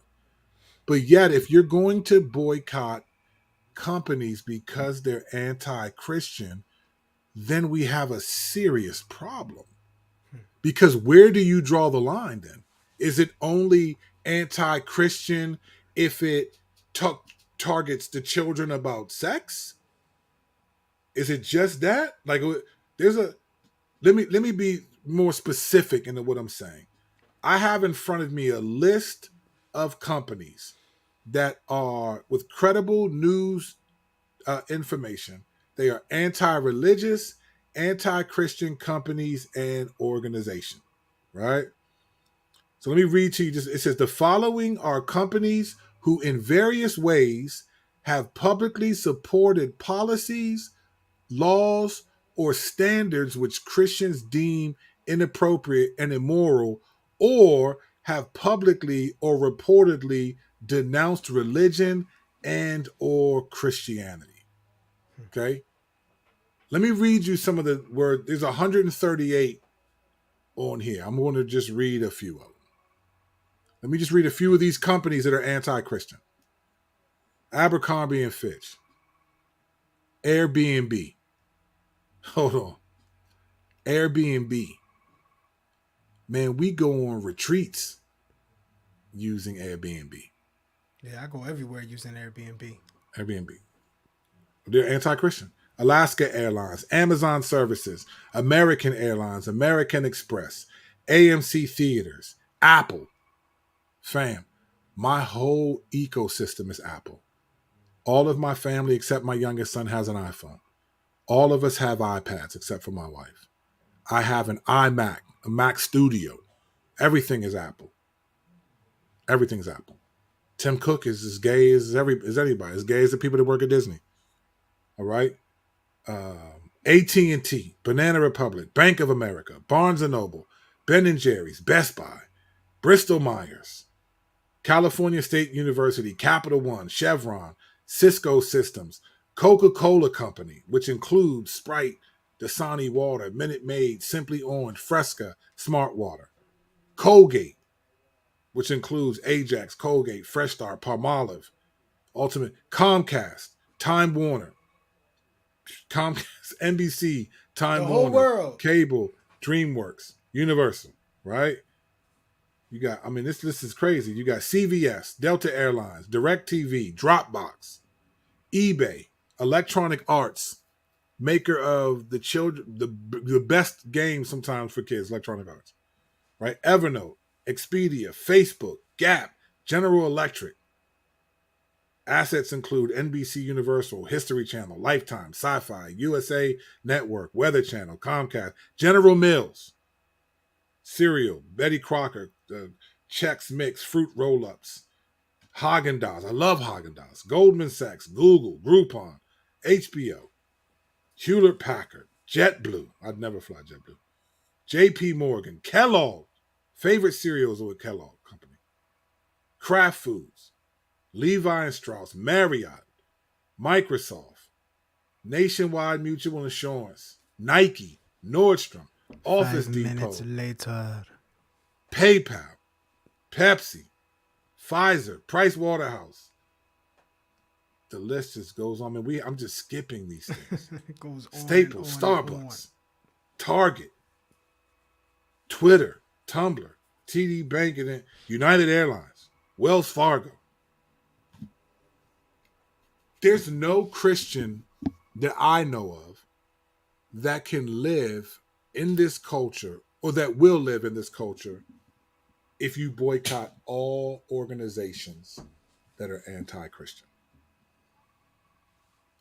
You would have to be Amish. Yeah, I mean, listen, the Lord prayed in John 17 when he was praying for the disciples and then by extension for us that we would not be moved from the world. We would be kept in the world, that the Lord would keep us.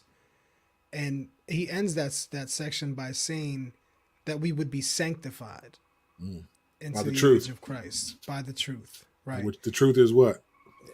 He is the truth. Yeah, his word. But the thing is that people miss the sanctification part. 100%, bro. There it is. They miss the process that takes place by the Holy Spirit in the life of the believer, you know, who works out his salvation with fear and trembling, as it is he who works it in you both to will and to do. So, I mean, that's what Christian life is about. It's sanctification. It's a process.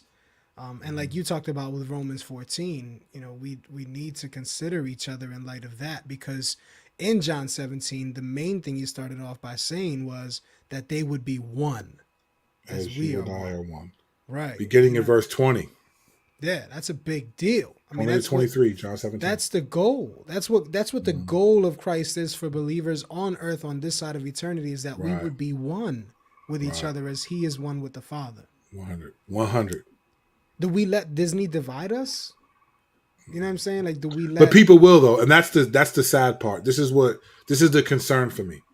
So if I were to say what my concern is what we talked about last week. The imposition will impose on people's consciences, which is really, for some people, we're angry and shocked at what I think is expecting the world to submit to the values that we have on some level.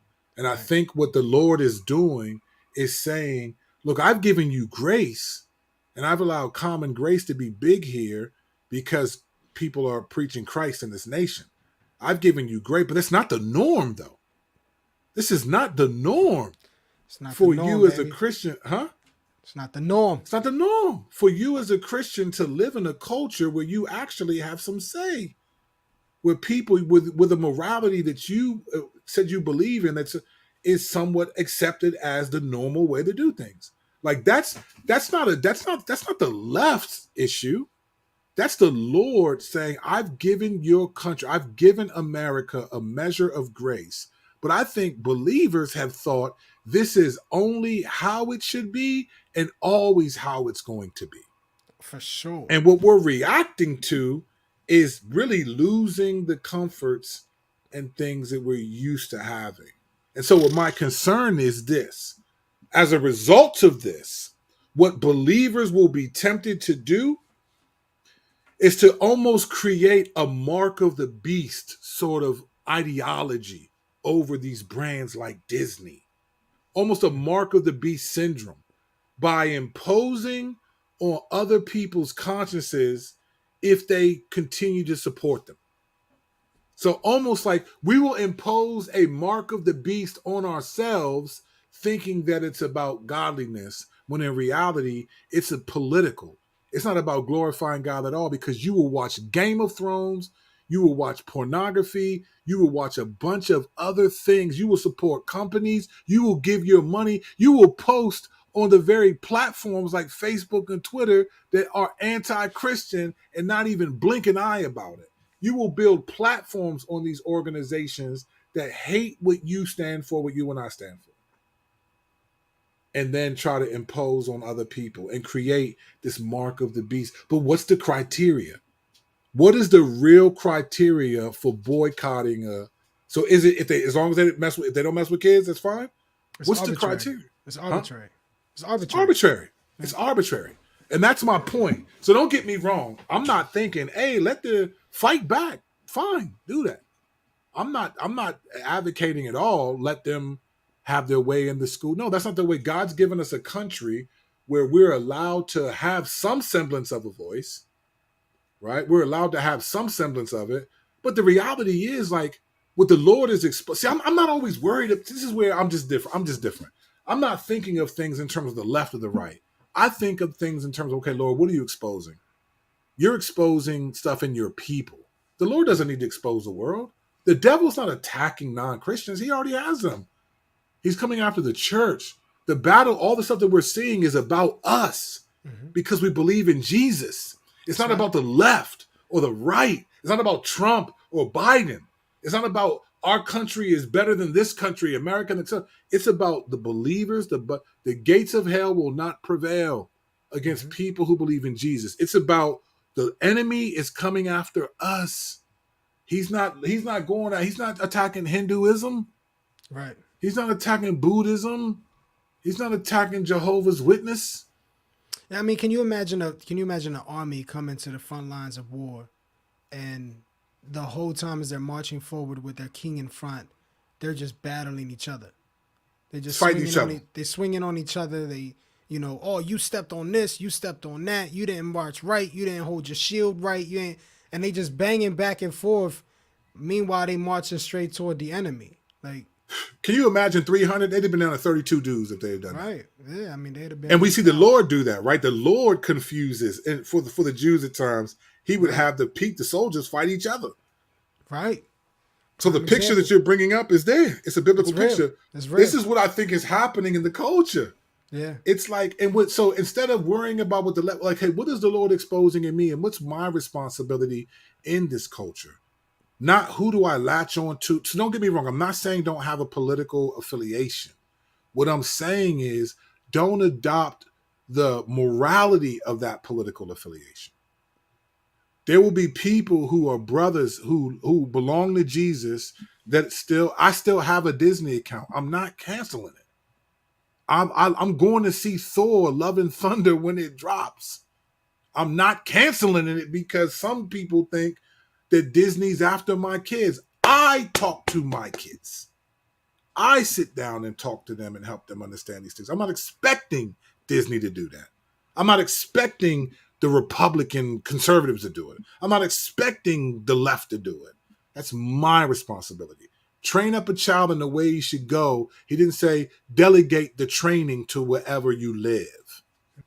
Right? That's my responsibility. And if I fail, I fail at it. But I'm not going to put it on. So I understand we live in the world, right? But like we're Christians are like acting like the world is supposed to submit to our values. No. First of all, I think it's just laughable to think that we historically had those values in place. All we've seen happen in the culture is the great moral exchange. It's just 70 years ago, sexuality was not the sin that people accepted, but racism was, and a lot of other evils were class and arrogance and murder. Those things were. But now it's switched. 70 years ago, to be a racist, it was accepted. It was like, okay, that's what we do. We had laws in the country that thrived on it. Now but sexuality was a no-no. No, no, no, no, no, no, no, no, no. We don't do that. So it's almost like this. Oh, we don't do this, but we'll do this, and right.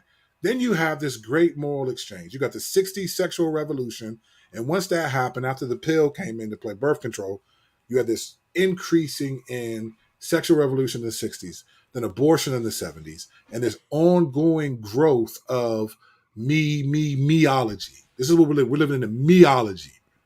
Even Christians who think they believe theology, a lot of it is meology. It's meology, right? This is growing and growing and growing and growing and growing. And now here we are in this moment where you have so the moral exchange. Now, guess what? Now, watch this. 70 years ago, be a racist. You could have black people hanging from a tree. You killed Martin Luther King, a man who was nonviolent. You bombed a church with these four little black girls in it. You criticized and murdered and threatened all these black people, and it was accepted. Sexuality wasn't. But now, guess what? Now, guess what's not accepted? Being a racist. We just talked about the beginning of the episode that there are white liberal women paying $2,500 per Right. meal to sit and listen to people talk about their privilege and help them understand it. Way to bring her back around, buddy. You Way know to I'm do going to try to find a place for us to do that, famo. That's good. That's skill when you can bring that joint back around. That was good. That was good. There's no script. We just freestyling. That's Yeah, that was give good. me my flowers, even though I don't like flowers. Give me my flowers, right? Now, racism is considered the no-no. No one wants to be a racist. But now sexuality is considered acceptable. It's the great moral exchange. I feel like a responsibility is to help people see some of these things. I'm not always right, sure. And you don't have to agree with me. That's not the point of this. I want to challenge your perspective. We want to challenge your perspective to think. Because you know what? In 2 years from now, when the presidential election is back up, it's going to be chaos. Yeah. But you know what? Don't be fooled though either, because it may be that way in media and in metropolitan cities, but there's still a lot of rural places in the US that you go and it's still okay to be a racist and it's not okay to be gay. You know what I'm saying? 100%. Like, yeah. All over the place. So don't think that this is just like, applies across the board to anyone. We're referring to culture. Yeah. And the ones that have the voices in culture, the ones that make it seem like it is the way it is. And there's a lot of voices right now that are saying racism is horrible and sexual freedom is good. And that's the way they would have you believe society functions normally. 100%. Now we know when we did the perception gap episode about the way so we know that there's always that. So when we talk, I'm not speaking categorically, but I'm speaking sexuality is definitely differently accepted in society now. Yeah, I'm just saying it because I don't want none of our peoples to walk up in West Virginia in the mountains somewhere and then be like, yo, it's cool to be gay out here, right? And being racist is terrible. I'm not saying West Virginia's racist. I'm just saying. If you're watching from West Virginia, we got love for you, man. Be careful. We fight against the stereotypes that y'all marry y'all cousins. Rural we got love areas. for you.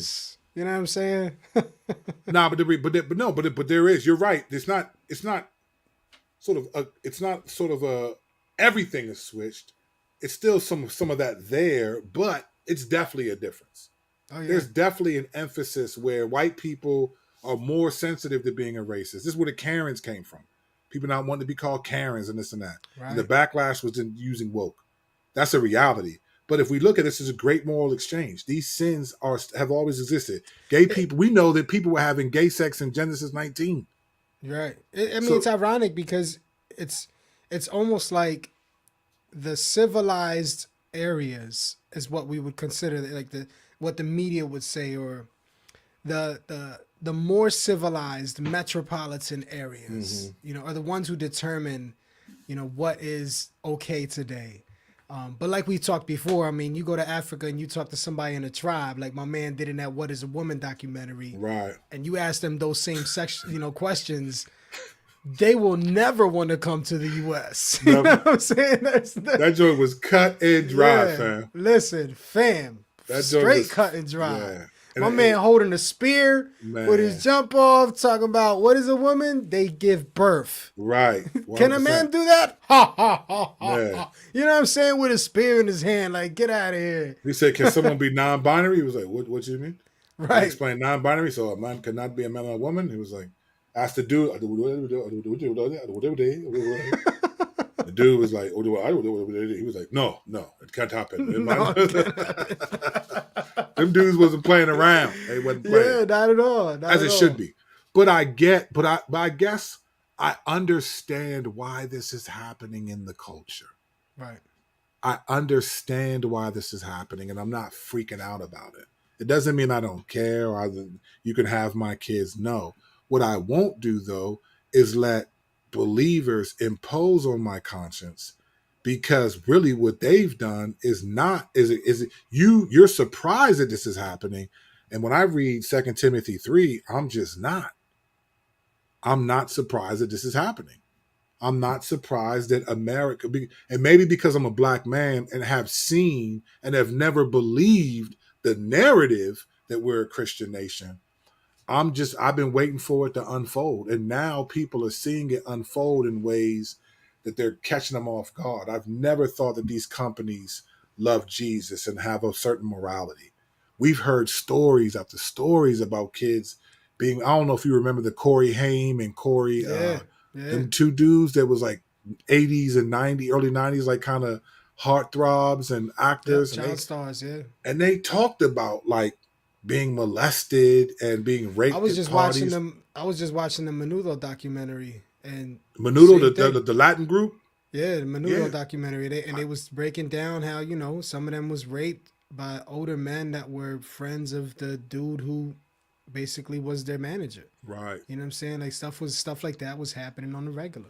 This is what I mean. Like this stuff is not new. And that's why I thought the Bible said nothing new under the sun. Right? No, I thought that Ecclesiastes said that.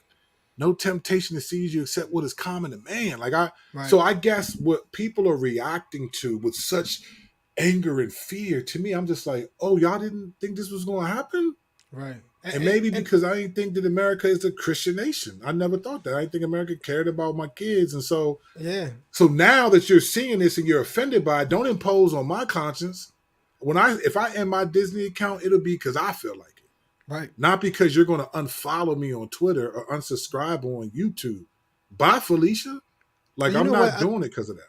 I think part of it is a over, like, I forget the term I'm looking for, but the over centralizing maybe of this whole idea, like that the world today is as bad as it was in the times of Noah, right? I think that's a bad way to view the world. I mean, that we're living in right now. Yeah. Because the Lord said clearly in Genesis that all of their thoughts were wicked. All of their thoughts. Like it was so bad he flooded the earth. The entire earth. Crazy, bro. You know what I'm saying? To wipe out people because they were so bad. I'm not gonna sit here and say that we are there. I'm not minimizing where we are. I think we're seeing wickedness a lot, especially here in the United States, because it's accessible, and but around the world we're also seeing believers come to saving faith by the floods of people. Yeah, around the world. I love it. Around the world, yeah. So Yeah. I mean, like with my man talking to those Africans in the tribe, like that was refreshing to me because it told me that people around the world still understand truth and they still can see and embrace truth and run with it, and not compromise and be crazy because culture says you have to be. You have to flip things upside down. So we need to look at the rest of the world and see what God is doing. It's not just America, as hard as that seems. And that's a whole different topic because again, we think but that what you just said, the reason why that happens is because of the American exceptionalism. And where does American exceptionalism come from? Comparing what we do to what other countries do. Yeah. That's the problem, right? So for me, again, I don't think we have as clearly and biblically defined a sort of robust cultural engagement. Mm-hmm. I don't think it's as defined as we think. And I'm not sure if it's supposed to be, right? When you look at 1 Corinthians 12, so we talk about that as spiritual gifts, but that's one way to look at it. And the headline does say that. But 1 Corinthians 12 also talks about spiritual gifts will also dictate priority of responsibility. So an arm is going to have different responsibilities and different priorities than a foot will. Right. And a mouth is going to have different priorities than a finger will. There's going to be different. And so when we think of these as spiritual gifts, we reduce the Bible to so many things and don't think about the actual implications of it. So if we're the body of Christ and we're all part of the body, but we have a different function, then we're going to care about things a little bit different. We're going to prioritize things a little bit differently, right? I tell you what, man, the 1 Corinthians 12 through 21 is the most underrated passage for how the church should think about engaging the culture. It's like, look, man, you might be a foot, and so you're going to run to this issue and care about that. I'm not, and it's okay if I'm not that way. It's okay if it's not, unless you can say, brother, that's sinful. But in reality, bro, the Lord is the only one who knows ultimately what we really care about and what we really stand for. Amen. And when you stand before the Lord, he's going to show you what you really were about. Really. Doesn't matter who you vote for. The Lord knows what you supported in your heart. It's a fact. All these things are just superficial. They're impositions. Let me impose on your conscience to try to make you care about or be afraid the way I am. I am not afraid of socialism, Marxism, or no ism because of Jesus.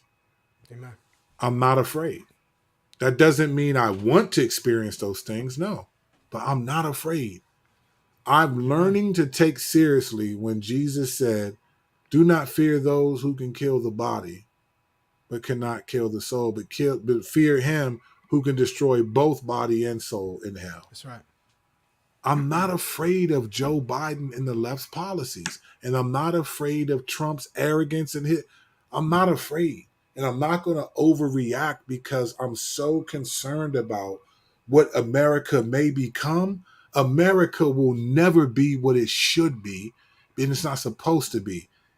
Isaiah 66, 1 and 2. Here's what God said: Heaven is my throne, and the earth is It's my my footstool. footstool. Where would you build a temple for me? Right. Now square that with the take back our country for God. Earth is my footstool. Not just, I mean, earth is my footstool, not minus America.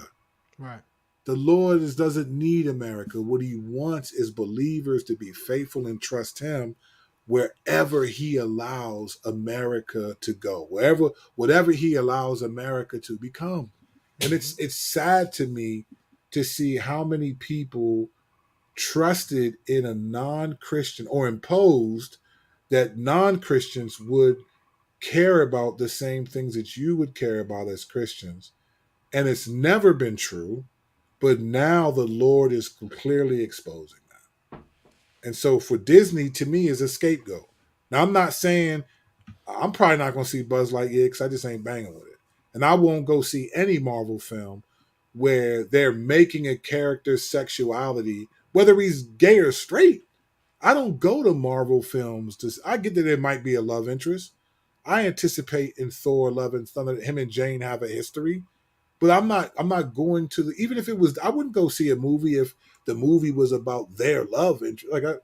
That may be a part of it. So I'm not supporting that no matter what it is. I like it because it's action, it's adventure, it's imagination, it's all this stuff that from my childhood I just remember and I still appreciate with my children. But Mm-hmm. I will not let anybody impose on my conscience what I should and shouldn't do unless it clearly crosses moral boundaries, So do you like think? Game of Thrones. Do you think? I watched Game of Thrones. That's what I keep Do, saying. In my room. do you think? Do you think Buzz Lightyear flopped then because of the kiss? I think um, I think yes, but not because of the yes and no. Yes, it flopped because of the kiss, but more so it flopped because of the agenda that put the kiss in the movie. I think people ultimately are tired Mm-hmm. of and I think the LGBT is going to learn the hard. You're going to learn today. You're going to learn the hard way that I'm sorry, you are not the most important people in the world. Not And even in fine, if, June. huh? Not even in the Even in month of June, June. I don't care about your month. I'm sure you don't care about Black History Month. I don't even care about Black History Month on one level. I mean I do, but I don't. Like I'm not these are all temporal things Mm-hmm. that are of some value, but like if you're LGBTQ, it's not that you're not important. You are made in the image of God. You are an image bearer.